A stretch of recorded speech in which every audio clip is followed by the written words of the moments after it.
YKS'ye evet az bir zaman kaldı. Öğrenciler Eylül'ün başından beri, belki daha bir önceki öğrenciler Eylül'den daha önce de çalışıyorlardı. Evet, sınava az bir zaman kaldı. Bu süre içerisinde öğrencilerin yapması gereken bazı önemli noktalar vardı. Bu noktalardan en önemli olanları günlük 8-10 saat masa başında vakit geçirmek yerine daha düzenli, daha profesyonel ders çalışılması lazım. Çünkü son zamanlarda yapılan çalışmalar hayati bir öneme sahiptir. Burada yapılması gereken şeylerden tekrardan değineceğim.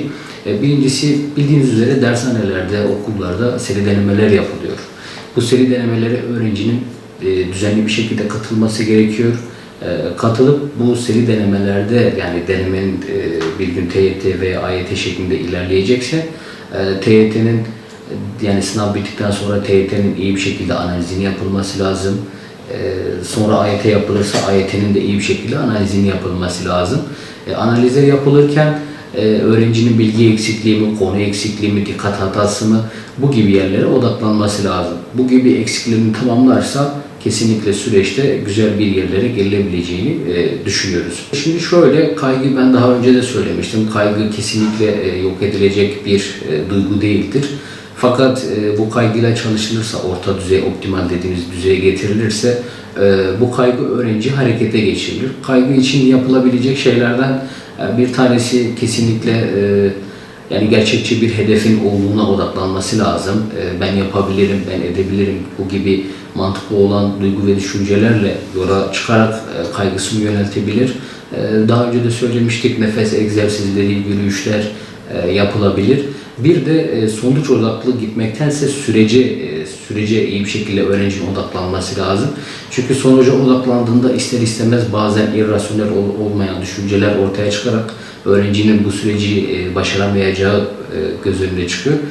Mantıklı bir şekilde düşünerek sürece odaklanması, süreç içerisinde de bu öğrencinin yaptığı çalışmaları göz önünde bulundurması kendisine motivasyon sağlayacaktır. Şimdi şöyle, eksiklerin mutlaka bakmaları lazım. Konular dediğimiz kısımda da şimdi bazı konular vardır kısa sürer, bazı konular vardır uzun sürer.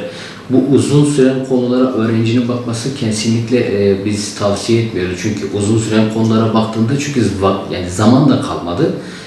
Var olan bilgileri korumak, var olan bilgileri daha da uzun süreli bellekten gün ışığına çıkarıp, yani bu bilgileri daha da böyle çağrıştırabilecek soru tarzlarının çözülmesi öğrenci için daha iyi olacaktır. Çünkü uzun süren konular için çok bir vakit kalmadı. O şekilde ilerlenmesi daha iyi olacaktır. Bu konuda ailenin rolü daima önemli. Hem YKS'de hem LGS'de. Yani öncelikle velinin bu süreçte yapması gereken, öğrenciyle birlikte motivasyonunu yüksek bir seviyede getirebilmesi için kesinlikle pozitif düşünceler, pozitif bir aile ortamı oluşturulması lazım. Öğrenciye yapabileceği konusunda kendisine destek olması lazım. Son zamanlarda öğrencinin yemesine, içmesine, uyku düzenine iyi bir şekilde dikkat etmeleri lazım. Öğrenciyle birlikte öğrencisinin yapabileceğine sürekli yanında olduklarını da hissettirmek lazım. Çünkü aile bu süreçte gerçekten çok önemli bir yere sahiptir. Bunu öğrencilerin hissetmesi de çok önemlidir. Yani bir sınavda ebeveynin yanında olduğunu hissetmek ayrı bir düşünce, bir duyguya sahiptir. Ebeveynin yanında olmayan, kendisine destek sunmayan bir öğrencinin başarısı da tabii ki farklı olacaktır bu süreçte.